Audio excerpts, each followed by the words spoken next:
বন্ধুরা, আজ তোমাদের শীতের দুর্দান্ত একটি রেসিপি শেয়ার করছি, যেটা হচ্ছে মূলো আর সয়াবিন দিয়ে। শীতেই কিন্তু এই সুন্দর সাদা মূলোগুলো তোমরা পাবে বাজারে। বাজার ভর্তি এখন শীতের সবজি। একবার সয়াবিন দিয়ে মূলোর এই রেসিপিটি খেয়ে দেখো, মাছ মাংস ছেড়ে কিন্তু তোমরা এই রেসিপিটা দিয়ে ভাত অথবা রুটি খেয়ে ফেলতে পারবে। হ্যাঁ বন্ধুরা, দুর্দান্ত লাগে। সবার প্রথমে আমাদের সয়াবিন নিয়ে নিতে হবে। এখানে 1 কাপ সয়াবিন নিয়েছি। সয়াবিনটাকে জল দিয়ে ভালো করে একবার ধুয়ে নিয়ে তারপরে গ্যাস জ্বালিয়ে সয়াবিনটা আমাদের গ্যাসে বসিয়ে দিতে হবে। আর সয়াবিনটাকে ভালো করে ফুটিয়ে একটু সেদ্ধ করে নিতে হবে 5 মিনিট মতন। তো যতক্ষণ সয়াবিনটা সেদ্ধ হচ্ছে ততক্ষণ আমরা বাকি প্রিপারেশানগুলো করে নেব। যেমন কি এখানে লাগবে মূলো। তো মোটামুটি আমি এখানে এই সাদা মূলো 2টো নিয়ে নেব। তো তোমরা যেই পরিমাণ তৈরি করতে চাও সেই পরিমাণে নিয়ে নিতে পারো, এখানে কম বেশি করে। তো এখানে একটি মূলো পাতলা পাতলা করে খোসাটা ছাড়াবে। এখন তো মূলো খুব ফ্রেশ মূলো বাজারে, তো মোটা করে খোসা ছাড়ানোর দরকার নেই। খুব পাতলা করে খোসাটা ছাড়িয়ে নেবে আর নিয়ে গোটা মূলোটাই একবার ভালো করে আবার ধুয়ে নিতে হবে, যাতে কোনো রকম মাটি বা নোংরা ময়লা যাতে না থাকে। তো এখানে 2টো মূলো ছাড়িয়ে নিয়ে আর একবার আমি এটাকে ধুয়ে নেব। মূলোগুলো ধুয়ে নিয়েছি আর এখন এবার মূলোগুলো কেটে নিচ্ছি আমি। তো মূলোর এই ডান্ডিগুলো ফেলো না, এগুলো তোমরা পাঁচ তরকারি, নিরামিষ পাঁচমিশালি তরকারিতে মিশিয়ে দিতে খুব ভালো স্বাদ হয়। আর এখন মূলোগুলো এইভাবে একটু লম্বা লম্বা করে আমরা কেটে নেব। তো এইভাবে মূলোগুলো আমি কেটে নিচ্ছি এখন। আর সবকটা মূলোই আমি এইভাবে পিস করে কেটে নেব এখানে। আর এই সময় মূলো তো খুব নরম হয়, সফট হয়, মূলোর নিজস্ব একটা খুব সুন্দর ফ্লেভার হয়। আর যে কোনো তরকারিতেই মূলো দাও না কেন, সেই মূলো দিলে সেই তরকারির স্বাদ কিন্তু 2 গুণ বেড়ে যায়। তো এইভাবে দেখো আমি মূলোটা কেটে নিচ্ছি। তো এখানে মূলোটা কাটা হয়ে গেছে। এবার একটি মাঝারি সাইজের টমেটো আমি 4 টুকরো করে এখানে কেটে নেব। দেখো বন্ধুরা, সয়াবিনের কিন্তু নিজস্ব কোনো স্বাদ হয় না। সয়াবিনে তোমরা যাই দেবে তার স্বাদটাই সয়াবিন কিন্তু টেনে নেয়। তো এই সয়াবিন আর দিয়ে মূলোর এই রেসিপিটা এতই টেস্ট হয় খেতে, যে তোমরা মাছ মাংস ফেলে তোমরা এই সবজিটা খেতে পারবে, এতই সুস্বাদু লাগে খেতে। আচ্ছা দেখো, এখানে টমেটো কাটা হয়ে গেছে। এবার একটি মাঝারি সাইজের আলুও নিয়েছি। আলুটাও ঠিক মূলোর মতন করেই একটু লম্বা লম্বিভাবেই আমি এখানে কেটে নিচ্ছি। তো এইভাবে দেখো আলুটাও কেটে নিচ্ছি। ছোট আলু হলে 2টো নিতে পারো, আর বড় আলু হলে এখানে একটা আলু নেবে। আর যদি কেউ আলু না খেতে চান তাহলে আলুটা কিন্তু বাদও দিতে পারেন। আর আজকে এখানে রেসিপিটা আমি 2 রকমভাবে এই ভিডিওতে বলে দেবো, কীভাবে আমিষ নিরামিষ 2 রকমভাবেই কীভাবে করা যায় সেটাও আমি এখানে বলে দিচ্ছি। তো এখানে সবজি কাটা হয়ে গেছে আর সয়াবিন সেদ্ধ হয়ে গেছে। এবার সয়াবিনে জল ঝরিয়ে ভালো করে সয়াবিনগুলো রেডি করে নেব। তো ওদিকে সয়াবিনটা জল ঝরিয়ে জল চিপে বার করে রেখে দিয়েছি। আর এখানে একটি মিক্সার জারের মধ্যে টমেটো দিয়ে দিয়েছি, লঙ্কার গুঁড়ো দিলাম মোটামুটি 1-1.5 চামচ মতন দিয়েছি। তোমরা যেমন ঝাল খেতে চাও সেই অনুযায়ী এখানে লঙ্কার গুঁড়োটা দিয়ে দিতে পারো তোমরা। আচ্ছা, এবার দিয়ে দিচ্ছি জিরের গুঁড়ো। তো এখানে 1.5 চামচ থেকে 2 চামচ জিরের গুঁড়ো দেবো। আর ধনের গুঁড়োটা একটু কম দেবো, মানে ওই 1 ছোটো চামচ ধনের গুঁড়ো দিব। আর 1/2 কাপ জল দিয়ে এটাকে একটা খুব ভালো ফাইন পেস্ট আমাদের তৈরি করে নিতে হবে। চলো এটা পেস্ট করে নিই। আচ্ছা, এরপরে আমি কড়া বসিয়ে দিয়েছি। আর এটা তোমরা সর্ষের তেল অথবা সাদা তেল যে কোনো তেলেই করতে পারো। সর্ষের তেলে করলে খেতে আরও বেশি ভালো লাগে, আরও দুর্দান্ত লাগে। তবে আমি আজকে এখানে সানফ্লাওয়ার তেল দিয়েই করছি, সাদা তেল দিয়ে। তেলটা যখন একটু বেশ ভালো করে গরম হয়ে যাবে, তখন সবার প্রথমে আমাদের এই আলু আর মূলোটাকে একসাথেই ভেজে নিতে হবে। কারণ এখানে আমি চন্দ্রমুখী আলু ব্যবহার করছি, যে আলুটা খুব তাড়াতাড়ি সফট হয়ে যায়। আর মূলো যেহেতু এখন শীতের, এই সাদা মূলো খুব তাড়াতাড়ি কিন্তু সফট হয়ে যায়, নরম হয়ে যায়। তাই দুটোকে আর আলাদা করে ভাজলাম না, দুটোকে আমি একসাথেই ভেজে নিচ্ছি। তোমরা চাইলে দুটোকে আলাদা আলাদাভাবেও ভেজে তুলে নিতে পারো। তো আমি একসাথেই আলু আর মূলোটাকে কোনো নুন হলুদ কিচ্ছু দেবো না, শুধু এই রকমই এটাকে একটু হালকা লালচে করে আগে ভেজে তুলে নেব। তো যতক্ষণ এটা ভাজা হচ্ছে ততক্ষণ একটি পেঁয়াজ নিয়ে নিলাম আমি। আর পেঁয়াজটাকে একটু ঝিরিঝিরি করে আমাদের এখানে কেটে নিতে হবে। তো চলো পেঁয়াজটাকে একটু এইভাবে ঝিরিঝিরি করে কুচি করে নিই। আচ্ছা, এবার এখানে একটা কথা বলি, কেউ যদি পেঁয়াজ আর রসুন বাদ দিয়ে রান্না করতে চান তাহলে কিন্তু এখানে পেঁয়াজ আর রসুনটা স্কিপ করে দিতে পারেন, তাতে কোনো অসুবিধে হবে না এখানে। শুধু আদাটা লাগবে, আমাদের আদা বাটাটা লাগবে যারা নিরামিষ খেতে চান। আর যারা পেঁয়াজ দিয়ে রসুন দিয়ে খেতে চান তারা আজকে যেভাবে আমি রেসিপিটা বলছি পুরোটাই এইভাবে করে নিতে পারবেন।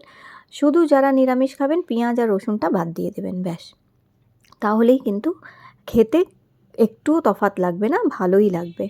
তো এখানে পেঁয়াজটাও আমি এইভাবে ঝিরিঝিরি করে কুচি করে নিচ্ছি। একটু খুব সুন্দরভাবে ঝিরিঝিরি করে কুচি করলে এই রেসিপির স্বাদ কিন্তু অনেক বেশি ভালো লাগবে। তো এখানে পেঁয়াজটা কাটা হয়ে গেছে। চলো এইবার দেখে নিতে হবে যে আলু আর মূলোটা কতটা ভাজা হয়েছে। তো এর মধ্যে মিডিয়াম ফ্লেমে আলু আর মূলোটা একটু ভেজে নিলে একটু নরমও হয়ে যাবে, সফট হয়ে যাবে, আর খুব সুন্দর একটা ভাজা গন্ধ ছাড়বে। আর এই মূলোর গন্ধ কিন্তু এমনি অসাধারণ হয়। তো এই যে এখন তেল থেকে ঝরিয়ে এই আলু আর মূলোটা তুলে নেব।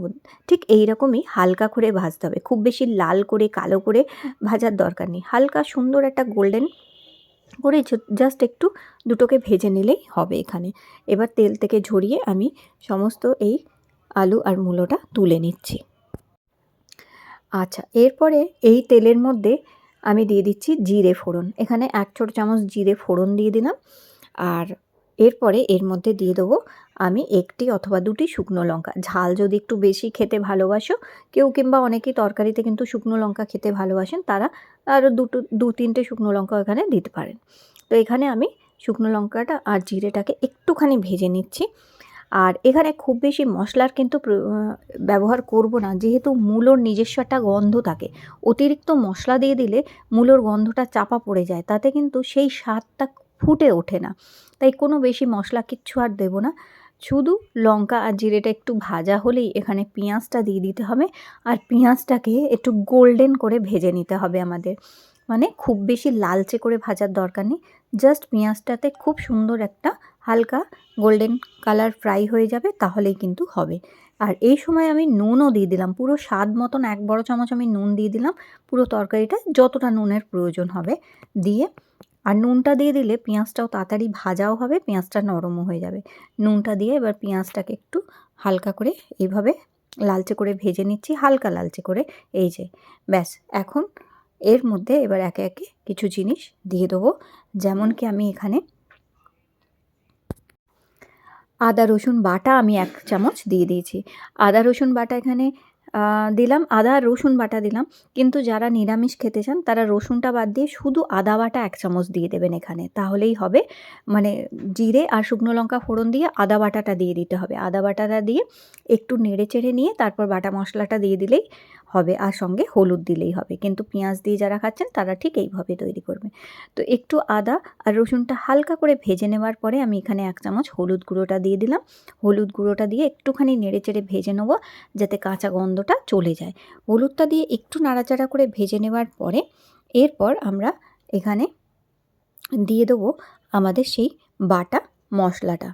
তো এখানে এখন আমি দিয়ে দিচ্ছি টমেটো আর ধনে জিরে গুঁড়ো আর শুকনো লঙ্কা দিয়ে যে বাটা মশলাটা তৈরি করেছিলাম সেই মশলাটা দিয়ে দিলাম। দিয়ে এবার এটাকে খুব ভালো করে একটুখানি কষিয়ে নিতে হবে যতক্ষণ না এটা থেকে তেল ছাড়ছে।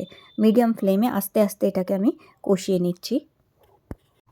এই সময় কিন্তু হাই ফ্লেম করা যাবে না, মিডিয়াম ফ্লেমেই আস্তে আস্তে এটা কষাতে হবে, যাতে মশলাটা সুন্দরভাবে কষে যাক।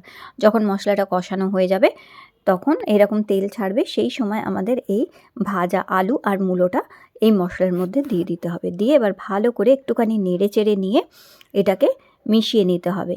ভালো করে এটা মেশানো হয়ে যাওয়ার পর এবারে সেদ্ধ করে রাখা সেই সয়াবিনের বড়িগুলো এখানে আমি দিয়ে দিচ্ছি। সয়াবিনের বড়িগুলো এখানে দিয়ে এবার ভালো করে বেশ কিছুক্ষণ একটু ভাজতে হবে। এটা যখন এই মশলার সাথে সয়াবিন আর আলুটাকে ভালো করে ভাজা হবে তখন এই তরকারির স্বাদ কিন্তু অনেক বেশি ভালো ফুটে উঠবে। তো অবশ্যই এই স্টেপটা স্কিপ করবে না। মিডিয়াম ফ্লেম করে, খুব হাইও না খুব লো না, মিডিয়াম ফ্লেমে একটুখানি কিছুক্ষণ এটাকে ভেজে নেবে ভালো করে। তো মোটামুটি এখন খুব সুন্দরভাবে দেখতেই পাচ্ছ খুব সুন্দরভাবে কিন্তু এটা একটু ভেজে নিয়েছি আমি। এইবার আমি এখানে প্রায় 2 থেকে 3 কাপ মতন জল দিয়ে দিলাম। এবার গ্রেভিটা পছন্দসই তোমরা এখানে রাখতে পারো। একটু ঝোল, ঝোল যদি খেতে হয় তাহলে একটুখানি বেশি জল দিতে হবে। আর যদি একটু একদম গায়ে মাখা খেতে হয় তাহলে সেই অনুযায়ী জলটা দিতে হবে। আর এখানে আলু আর মূলো কিন্তু অলরেডি সেদ্ধ হয়ে গেছে, যেহেতু ভাজা হয়েছে আবার কষানো হয়েছে, তাই এটা আর বেশিক্ষণ ফুটতে লাগবেই না একদম। জাস্ট জলটা দেওয়ার পরে এটাকে একটুখানি ঢাকা দিয়ে ওই 2 মিনিট মতন ফোটালেই যথেষ্ট। তো এবার এটাকে ঢাকা দিয়ে দেবো আর ওই হালকা মিডিয়াম ফ্লেমে 1-2 মিনিট এটাকে ফুটিয়ে নিয়েছি, ব্যাস এই যে ঠিক এইরকম ঝোলটা থাকবে। এই ঝোলটা আবার টেনেও যেতে পারে, তাই আরেকটু ঝোল যদি রাখতে চাও রাখতে পারো এখানে, তবে আমি একদম একটু হালকা গায়ে মাখা মতনই এই তরকারিটা করবো। আর খুব সুন্দর মূলো আর আলু দুটোই কিন্তু সেদ্ধ হয়ে গেছে, গায়ে মাখা খুব সুন্দর একটা তরকারি কিন্তু এখানে তৈরি হয়েছে। আর অসম্ভব ভালো এটা থেকে গন্ধ ছাড়ছে, ঠিক যেন মাছ মাংস ফেলে খেতে ইচ্ছা করবে, এটা এতই সুস্বাদু হয়েছে। আর এর মধ্যে ওপর থেকে একটুখানি ধনেপাতা, ফ্রেশ ধনেপাতা কুচি করে দিয়ে দিতে পারো, তাহলে আরও ভীষণ ভালো লাগবে। আর চাইলে 2টো কাঁচা লঙ্কাও এখানে দিতে পারো, তবে আমি আর বেশি কিছু ঝাল এখানে অ্যাড করব না। আর ব্যাস এটা এখন রেডি হয়ে গেছে। ধনেপাতাটা দেওয়ার পরে গ্যাসটা অফ করে দিয়ে একটুখানি 2 মিনিট ঢাকা দিয়ে রেখে দিলে ধনেপাতার গন্ধটাও সুন্দর মতন এর মধ্যে মিশে যাবে, ব্যাস। দেখতেই পাচ্ছ কত অসাধারণ দেখতেও হয়েছে, যেমন খেতেও সত্যি সত্যি বন্ধুরা অসম্ভব টেস্টি হয়েছিল এই তরকারিটা। আর গরম ভাতের সাথে কিংবা রুটির সাথে অসাধারণ লাগে খেতে। আর কেউ যদি এটার মধ্যে আলু না দিতে চান, অনেকেই আছেন যারা ডায়াবেটিক আছেন, যারা আলু দিতে চান না, তারা আলু বাদ দিয়ে শুধু মূলো আর সয়াবিন দিয়েও এই তরকারিটা করলে অসম্ভব ভালো খেতে হয় কিন্তু। ব্যাস গরম ভাতের সাথে এটাকে গরম গরম সার্ভ করলেই কিন্তু দারুণ লাগবে। তো অবশ্যই এই রেসিপিটা তোমরা একবার হলেও খেয়ে দেখো, তোমাদের ভীষণ ভীষণ ভালো লাগবে এই শীতে। আর আজকের আমার এই মূলো আর সয়াবিন দিয়ে এই রেসিপিটি তোমাদের ভালো লেগে থাকলে লাইক দিয়ে আমার চ্যানেলটি সাবস্ক্রাইব করে রেখো। আর হ্যাঁ, যখন খাবে ভাত দিয়ে অবশ্যই একটুখানি লেবু চিপে নেবে, দেখবে আরও ভালো লাগবে খেতে। আর গন্ধ লেবু হলে তো কথাই নেই। তাহলে আজকের আমার এই রেসিপিটি তোমাদের ভালো লেগে থাকলে লাইক দিয়ে চ্যানেলটি সাবস্ক্রাইব করে রেখো। আবার দেখা করব তোমাদের সাথে নতুন একটি রেসিপির সাথে।